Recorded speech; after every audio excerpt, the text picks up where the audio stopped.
this wealthy kid who'd just gotten into Harvard, suddenly decided to become a drifter. He destroyed every piece of ID he had, donated his entire $24,000 in savings to charity. Then, without looking back, he drove off into the unknown. 2 years later, a hunter made a tragic discovery inside an abandoned bus, deep in the wilderness. From his weathered journal entries, people pieced together his extraordinary life. His story was later turned into a book and a film, and its impact was so massive that every year, crowds of visitors made pilgrimages to that abandoned bus. Despite the deadly accidents along the way, nothing could stop them from chasing his free-spirited legacy. Eventually, for public safety, authorities had no choice but to remove the bus. This true story will stay with you forever. If you've ever dreamed of escaping the noise, then come along and see the world through his eyes. On a soul-searching journey, after driving out to the Arizona desert, Chris spent his first night in the wild, not knowing he was camped in a flash flood zone. That night, his car was swept away by floodwaters, so he just stripped off the license plates, covered his tracks, got rid of what little cash he had left, and gave himself a brand new name, Alexander Supertramp, kicking off a life with no fixed address. To get even farther out there, he started hiking and hitchhiking his way across the country. One day, he caught a ride with a nomadic couple. That night, the three of them sat around a campfire talking about family. Just 2 months earlier, Chris had been a top university graduate. He'd earned straight A's, landed a full scholarship, and could have easily gotten into Harvard Law School. His scientist father wanted to fund his grad school. His entrepreneur mother couldn't have been prouder. Excuse me. My son, he just graduated today from Emory. His dad thought his old car was a piece of junk and offered to buy him a luxury one, but Chris flatly refused. Unlike a lot of rich kids, he had no real interest in material things. He'd rather lose himself in books. To outsiders, he seemed like a spoiled brat, but in Chris's eyes, his home was filled with nothing but fighting and lies. His father constantly clashed with his mother, and his mother had been the other woman. When she had him and his sister, when they found out the truth about their parents, they got dragged into the mess of their broken marriage. The siblings were forced to choose sides. Chris felt his parents only cared about status and appearances, and completely neglected their kids. So after graduation, he walked away from that household for good, and just as he expected from his parents, it took a full 3 months after he vanished, before they even realized their son was gone. Police found his car with the plates removed. No signs of a struggle. It was obvious their son didn't want to be found. Jan curiously asked why he gave away all his money. Chris's answer was simple. I don't need money. Makes people cautious. Come on, Alex, gotta be a little cautious. Can't depend entirely on leaves and berries. I don't know if you want to depend on much more than that. The couple told him that at an abandoned naval base, a whole community of drifters had gathered. They called the place Slab City. If he ever made it there, she'd make him a hat with her own hands. After saying goodbye to the couple, Chris set off toward his holy grail, Alaska. Once he left his comfortable life behind, every sensation in his body felt so much more real. Even a single apple he found on the ground tasted like the most incredible thing he'd ever eaten. 100,000 times better than like any apple I've ever had. I'm not Superman, I'm Supertramp, a super apple. He showered under sprinklers in the sunlight. When his legs gave out, he'd thumb a ride. But just like Jan warned him, he couldn't survive on berries alone. So to get a real meal, Chris found work at a farm. The boss, Wayne, really took him under his wing, and the two quickly became close friends. Even though Wayne, as an older father figure, didn't get his obsession with the wild, he never talked down to him. They both shared a frustration with society, but Wayne's way of fighting back turned out to be breaking the law. One day, a swarm of cops showed up and arrested him. Clearly, the charges were serious. As he was taken away, his biggest worry was Chris. The farm had to shut down, but Wayne had already set aside Chris's wages, told him he was welcome back anytime, not to take risks, and to wait until spring before heading to freezing Alaska. But Chris didn't take Wayne's advice. While at the farm, he'd already spent his free time buying hunting gear and learning from hunters how to preserve food in the wild. When he reached a river, he found a cave to practice outdoor living, building up his survival skills. Spotting a kayak in a shop, he got the idea to travel by paddling downstream, but when he checked with the river authority, he found out getting a permit meant a 12-year wait. Otherwise, he'd have to pay $2,000 for a guide to take him on the river. Chris was floored by the red tape and the fees, so with zero rafting experience and not even a helmet, he launched himself straight into the rapids. Helmet, man! Once he hit calmer waters, he pulled over at a sandy bank and ran into a couple from Copenhagen. As fellow wanderers on the road, they happily shared their hot dogs with him and told him if he kept going downriver, past the Hoover Dam, he could reach the Gulf of California and even make it to Mexico. But before he even finished his hot dog, the river patrol spotted him. With no permit, Chris bolted. He dragged his kayak up a hillside around a bend and managed to dodge the search. After drifting for who knows how long, he felt the urge to call home for the very first time. Just as he was debating whether to dial, he saw an old man whose call got cut off. So Chris gave his only coin to the man. Then he grabbed his kayak and set off again. He lived in a cave along the river for over a month. Once he'd adapted to life in the wild, he wrote a letter to Wayne back at the farm, saying that traveling with Wayne's paycheck felt way too easy. Being flat broke made everything feel more alive. He decided to keep living this way, until one day, the beauty of this simple, free existence was just too good to pass mess up. But reality soon gave his idealism a harsh lesson. After paddling through a dam spillway, he got swept into a canal and lost his bearings. He had to drag his kayak across the desert, then hitch a ride to the coast. Weeks later, a sandstorm blew away his exhaustion. He headed north looking for civilization and accidentally ended up in Mexico, but without any ID. He couldn't cross the border. Stuck with no way back, he turned to the local police for help. But something on TV changed his plans once again. Some may ask, why act now? Why not wait? The answer is clear. The world could wait no longer.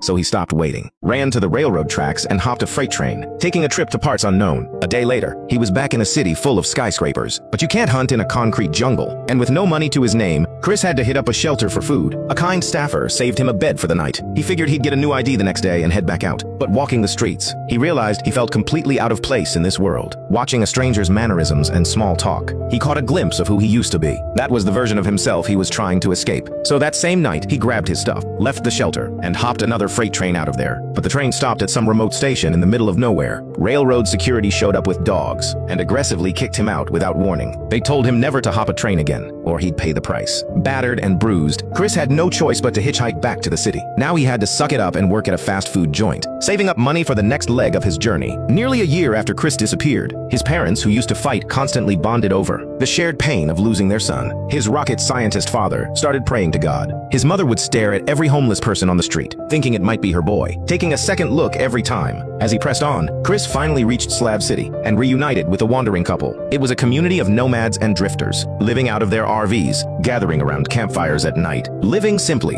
wanting nothing. Chris planned to get in shape here and wait for his paycheck to come through, to prepare for his push into Alaska. While chatting, Chris felt someone's intense gaze on him. It was Tracy, the community's singer. When Chris finally met her eyes, Tracy walked right up and introduced herself, inviting him to take a walk to nearby Salvation Mountain. It was a colorful desert hillside, built by one man over 6 years, drawing visitors from all over. The old man led them to press their handprints into wet paint. For Chris, it was just a fun moment, but for Tracy, it clearly meant something much deeper. Her eyes never left. This free-spirited young man. Over dinner, Chris learned about Jan's past. Her own son had vanished, just like Chris did. No word from him in 2 years. Unable to cope, Jan and Rainey hit the road and became drifters themselves. So when Jan looked at Chris, she saw her own child. She worried about his desperate parents, who had no idea where he was. That poor girl's about ready to vault herself onto a fence post.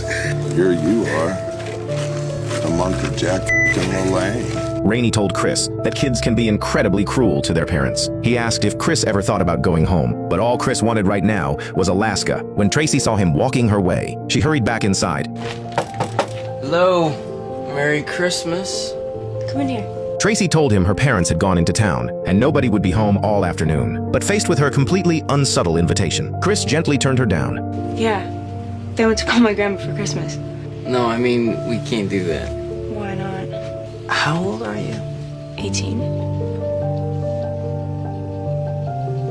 17. What year were you born?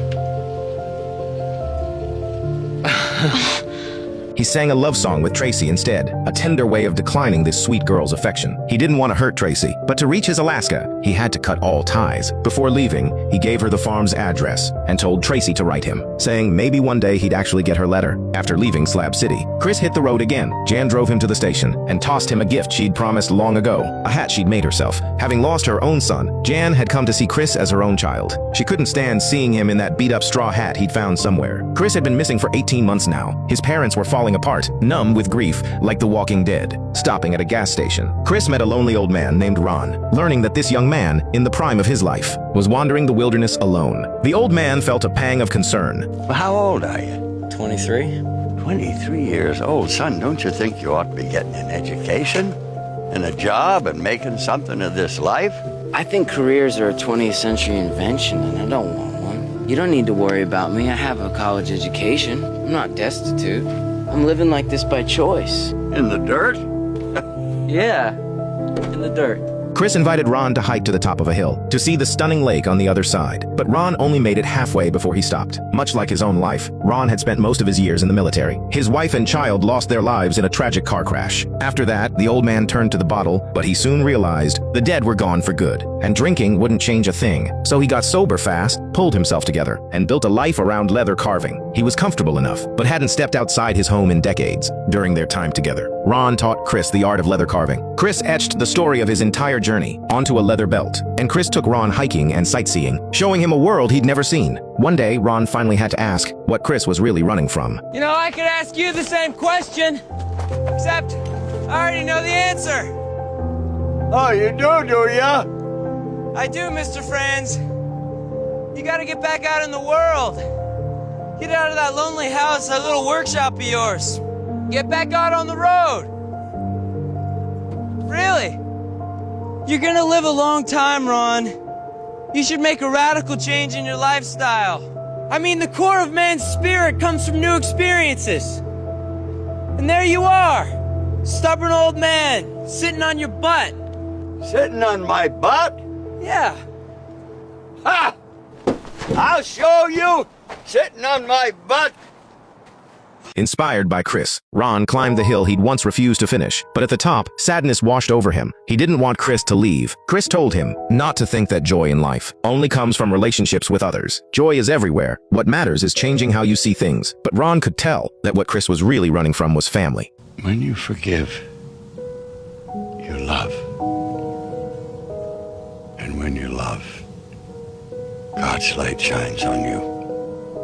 The moment he said it, a beam of sunlight fell right on him. It sounded like a simple sentence, but it carried a lifetime of wisdom. At 3 in the morning, Chris tried to slip away without saying goodbye, but Ron heard him and woke up, insisting on driving him one last time, and gave him some supplies for the wild. And just like that, Chris arrived at his final stop. Unable to watch this kid walk into danger, Ron poured his heart out before Chris left the car. Ron was an only child with no kids of his own. When he died, his bloodline would end with him. So he wanted to adopt Chris as his grandson, but Chris didn't say yes outright. He just said they'd talk about it when he got back. Then Chris hitchhiked the rest of the way and finally arrived at the foot of the Alaskan mountains. His ultimate adventure had begun. A kind driver gave him a pair of snow boots. After crossing more mountains than he could count, Chris reached a river. He hung the hat, his link to the people who cared about him, on a branch by the riverbank, planning to grab it on the way back. Once across, deep in the frozen Alaskan wilderness, he stumbled upon an abandoned bus, fully stocked with everything he needed: a lighter, a bed, a full set of cookware, even a wood-burning stove for heat, for someone living off the land. This was the perfect base camp. This was the freest stretch of his 2 years on the road. No internet, no phone, nobody to bother him. He could howl at the sky or play, make believe whatever he wanted. He cleaned the bus from top to bottom, dusted off the mattress, and made it his home.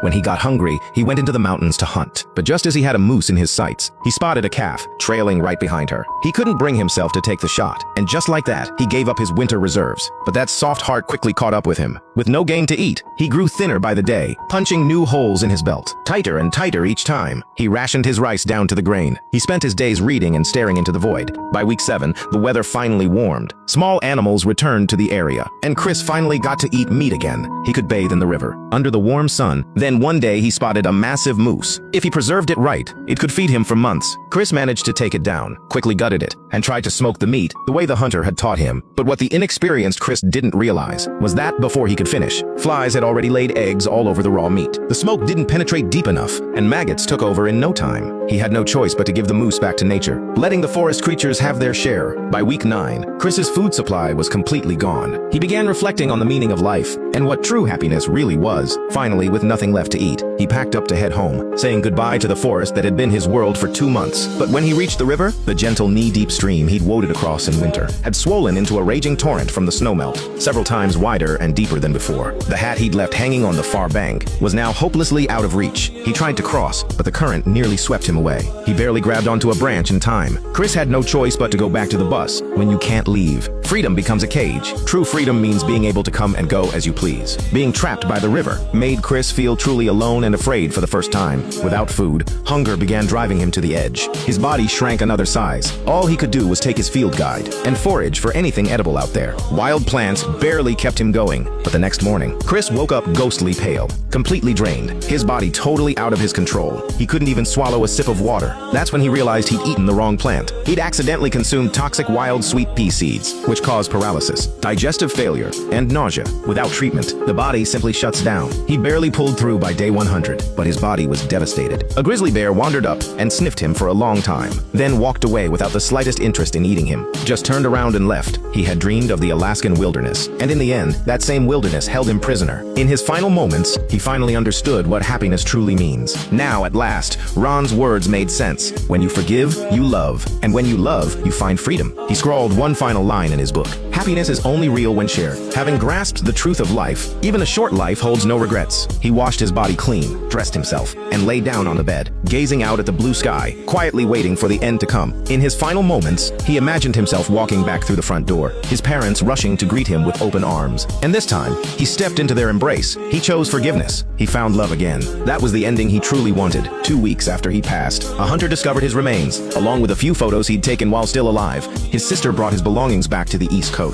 Losing his life to a toxic plant was never the ending he wanted. He thought he'd escaped the world, only to realize in his final breath that the whole point of the world is connection. He proved he could survive on his own, yet in the end craved companionship and love. Absolute freedom comes with absolute responsibility and loneliness. And human happiness can never exist in total isolation. It cost him everything to finally confirm that love and sharing are what truly matter. But it was a truth he'd never get the chance to live out. And that's what transforms him from what could easily be dismissed as a self-destructive rebel into something far more complex, a tragic hero full of deeply human contradictions. His story transcends mere adventure. Even in the empty Alaskan wilderness, you can see jet trails streaking across the sky every single day. Modern civilization is inescapable. True freedom was never about running to the wild. It's about finding peace in the deepest part of your own heart.